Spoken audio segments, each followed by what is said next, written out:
అనుదిన నిత్య జీవపు మాటలు. దేవుని నామానికి మహిమ కలుగునుగాక. దేవుని వాక్యాన్ని చదువుకుందాము. మీరు విశ్వాసం ద్వారా కృపచేతనే రక్షింపబడి ఉన్నారు.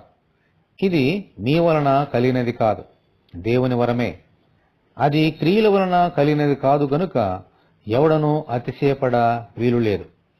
ఎఫెసీయులకు రాసిన పత్రిక 2వ అధ్యాయము 8-9 వచనములు. దేవుని కృప లేకపోతే ఈ లోకములో మనమేమీ చేయలేం, పొందుకోలేం. కృప అనేది మన జ్ఞానమును బట్టి, బలమును బట్టి పొందుకోలేం. అది దేవుని వరము. ఆమేన్.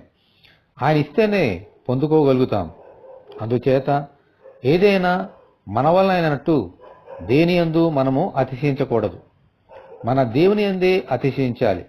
ఈ కృప యేసుక్రీస్తునందలి విశ్వాసము చేతనే పొందుకోగలుగుతాము.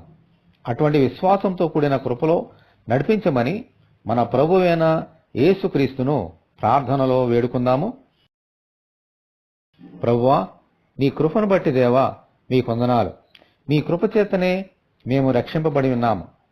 మీ కృప ఆకాశం కంటే ఎత్తైనది, సముద్రము కంటే లోతైనది.